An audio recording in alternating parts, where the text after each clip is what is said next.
Malugod po namin kayong tinatanggap sa parokya at pambangsang dambana ng mahal na Birheng Dolorosa. Magsikay po tayong lahat para sa pambungad ng ating banal na pagdiriwang.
Sa ngalan ng Ama, ng Anak at ng Espiritu Santo. Amen. Ang pagpapala ng ating Panginoong Jesucristo, ang pag-ibig ng Diyos Ama at pakikisa ng Espiritu Santo naway sumain yung lahat at sumain niyo rin.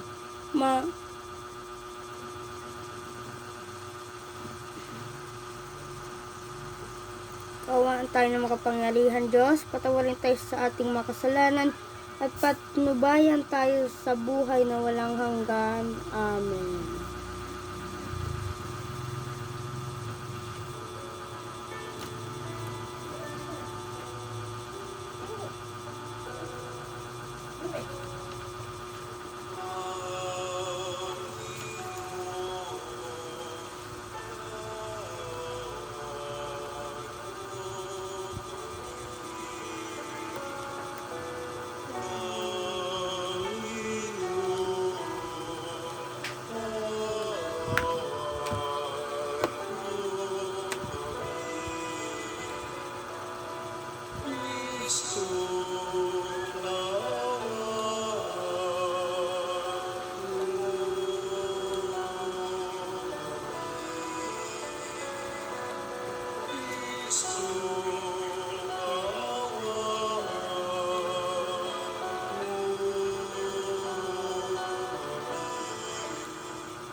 Manalangin tayo.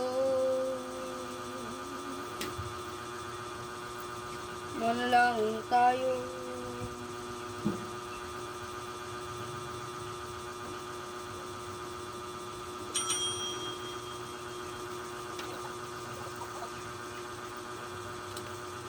Amang mapagmahal, ikaw ay aming mabuting pinagkalooban mo kami ng buhay sa araw ng binyag. Tinawag mo kami upang maging iyong anak. Hinihiling namin palakasin mo kami sa aming pagtanggap ng tinapay ng buhay upang lumago kami mabuting mga anak ng Diyos sa pamamagitan ng Jesucristo na aming kapatid kasama ng Espiritu Santo magpasawalang hanggan. Amen.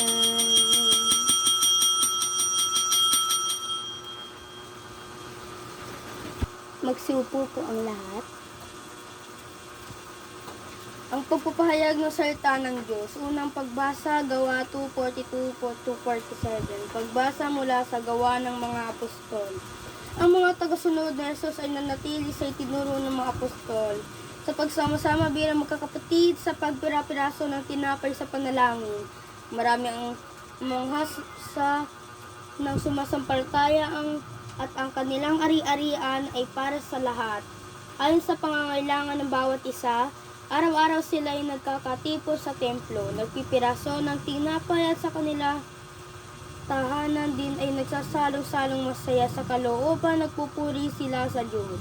Kinalulugdan ng lahat ng tao ang bawat araw ay hindi dinaragdag sa kanila ng Panginoon ang bilang ng mga nilalagtas.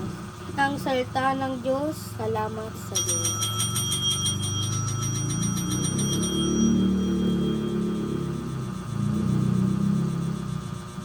Tumayo po ang lahat.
Mga salita tungkol sa buhay na walang hanggan.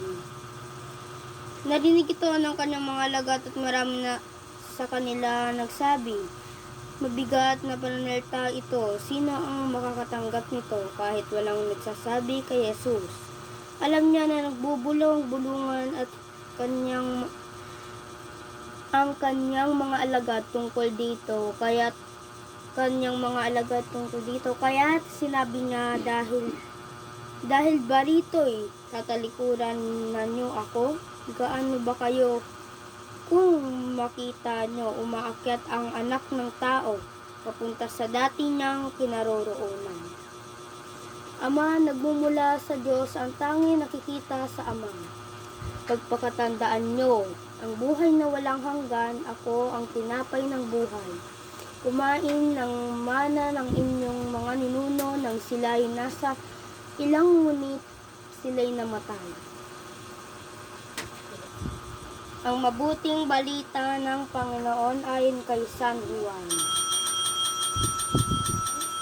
Papuri sa Diyos. Sumayin niyo ang Panginoon at sumayin niyo rin ang mabuting balita ng Panginoon ayon kay San Juan. Papuri sa Diyos.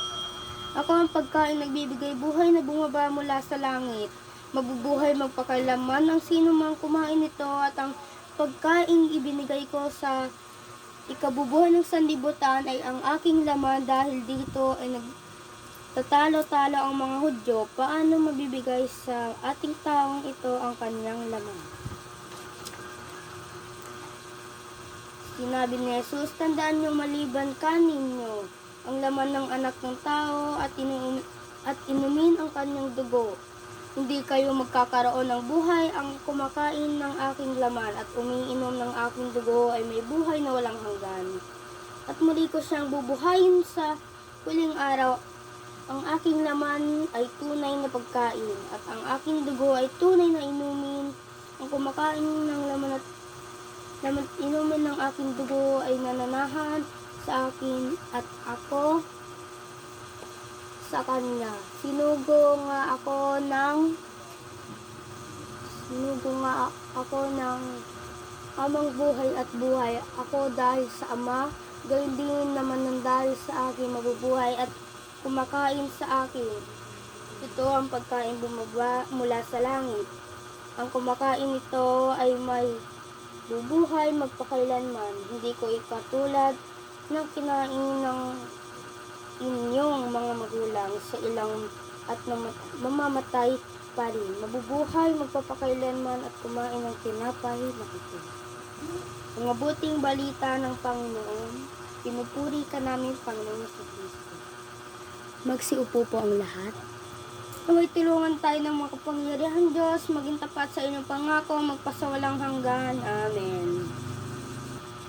Mapagmahal na Ama, sa mahalagang araw na ito, kami ay lumalapit sa iyo upang manalangin ng kasama ang mga bata at ang kanilang pamilya. Sa bawat kahilingan ating tinutugon, Panginoon, pakinggan mo kami.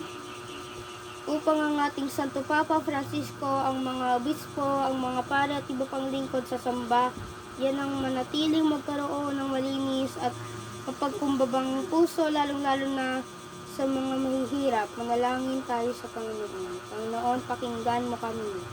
Naway kami po ay at ang aming mga magulang, kapatid, guro, katekista at ang kaibigan ay laging tumugos sa paanyaya ng Diyos na dumalo sa makiisa sa pagdiriwang ng banal na misa, makakaroon ng malalim na ugnayan sa isa't isa, sa makapagbigay ng mabuting halimbawa sa aming kapwa. Manalangin tayo sa Panginoon. Panginoon, pakinggan mo kami.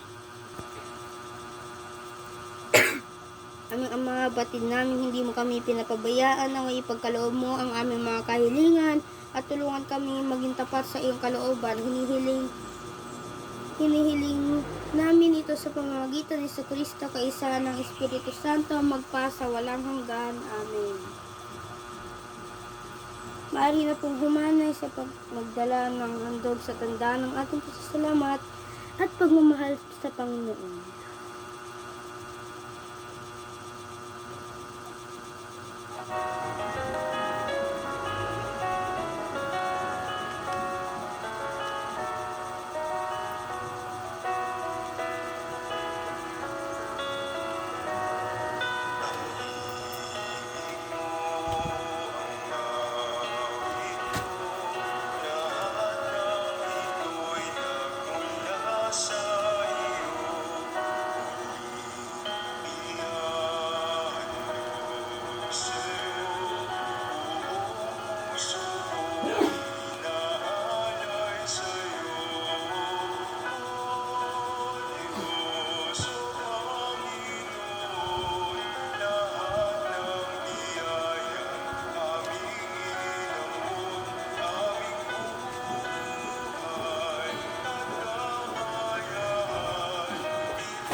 Aming Ama, batid na hindi mo kami pinapabayaan, naway ipagkaloob mo ang aming kahilingan at tulungan kami maging tapat sa iyong kalooban. Hinihiling namin ito sa magitan ng iyong anak na si Jesus, ng Espiritu Santo. Amen.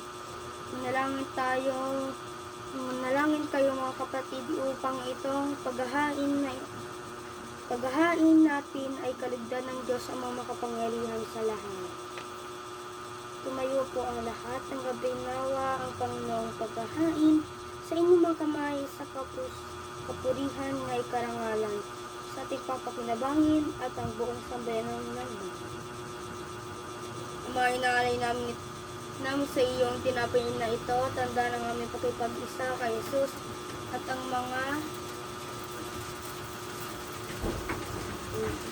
ang alak na ito, tanda ng aming kagalakang ngayon pinagdidiriwang sa pamamagitan ni Jesucristo kasama ng Espiritu Santo, magpasa walang hanggan. Amen.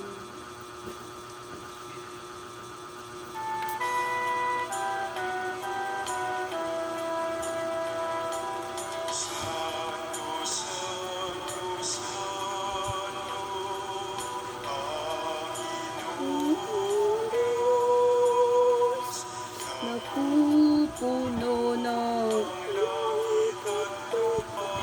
padakilan mo, Osana, Osana, Osana sa kaitaasan, Osana, Osana, Osana sa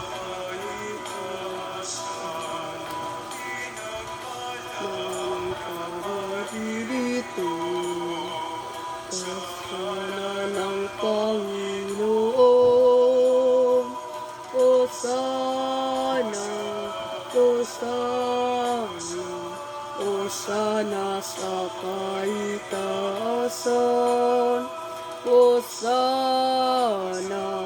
Hosana, Hosana sa kaitaasan.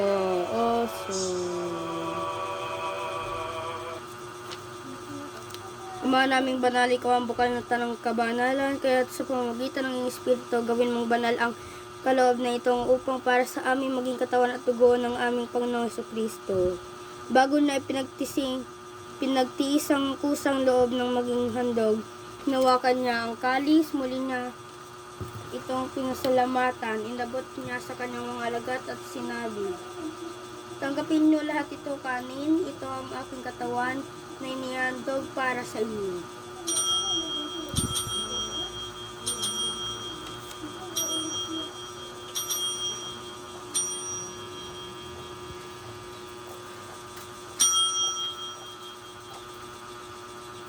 Gayun din naman noong matapos ang hapunan, hinawakan niya ang kalis, muli kanyang pinasalamatan, inabot ang kalis sa kanyang mga alagad at sinabi, tanggapin niyo lahat ito at inumin, ito ang kalis ng aking dugo ng bagot at walang hanggang tipan.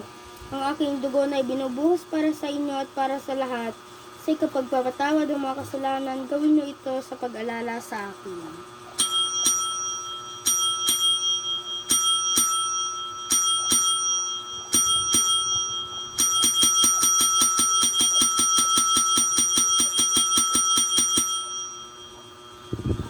Ipagbunyi natin ang misteryo ng pananampalataya.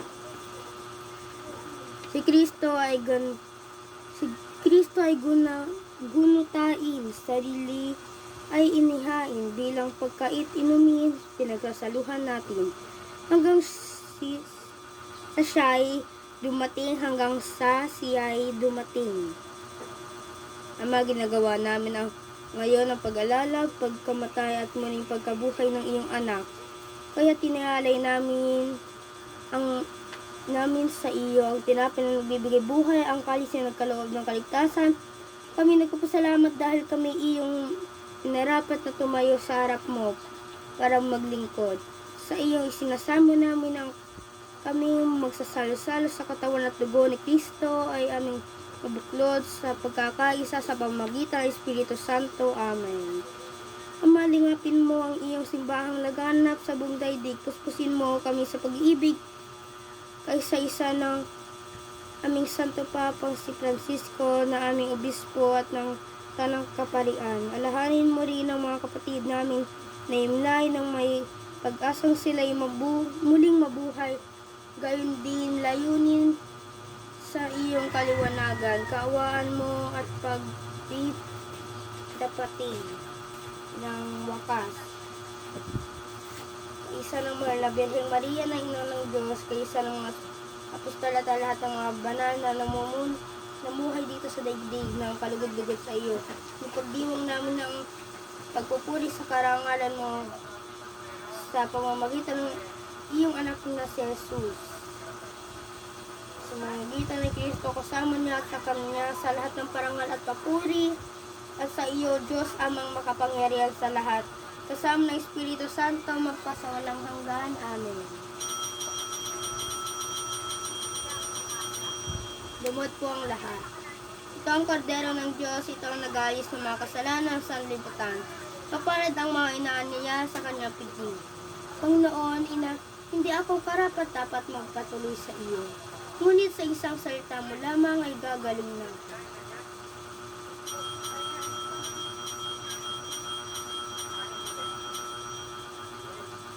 Lumod po ang lahat at sumabay makiisa sa pinalangin sa salamat. Jesus, maraming salamat sa pagkakataon na kami iyong pinasasaya.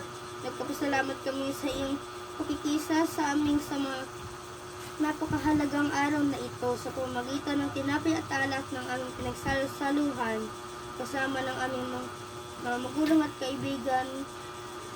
Tulungan mo po kami makilala ka ng lubos at mahalin sa bawat pakiisa ng aming iyong banal na Eucharistia. Amen. Manalangin tayo. O aming Ama, kami ay pinaligaya mo sa maraming paraan ng iyong pagdating sa aming buhay. Salamat sa pagbibigay mo sa amin ng Panginoong Jesus sa anyo ng tinapay Naway tulungan mo kami lumago sa pag-ibig tuwing tatanggapin namin siya sa komunyon. Pinipiling namin ito sa pagitan ni Jesucristo kasama ng Espiritu Santo magpasawalang hanggan. Amen. Sumayin niyo ang Panginoon at sumayin niyo rin. Naway ang ating Diyos na siyang pinanggalingan ng lahat ng bagay na mabubuti at nagbibigay ng liwanag sa bawat isipan at lakas ng loob sa bawat isa ay tulungan kayo na matamo na may matatag na pananampalataya ang lahat ng inyong ipinanangako sa Kanya. Amen.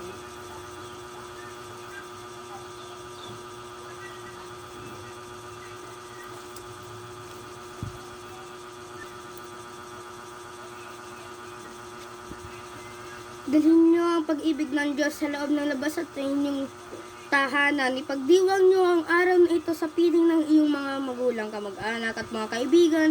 Pagpalain kayo makapangyarihan Diyos, Diyos Ama, Anak at Espiritu Santo. Amen. Umayo kayong lahat ng taglay at kapayapaan upang ang Panginoon ay mahalin at pagdingkuran. Salamat sa Diyos.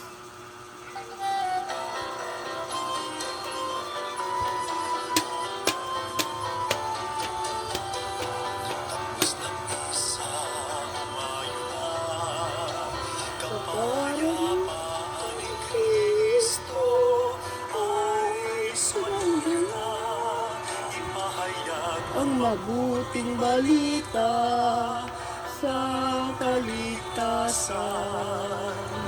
Mayo tayo na may kagalakan ang ating mga puso. Sabay ng ating paglilingkod sa sambayanan. Tapos ng misa, umayo na. Kapayapaan ni Kristo ay sumainyo na. Ipahayag ang mabuting balita ng kaligtasan.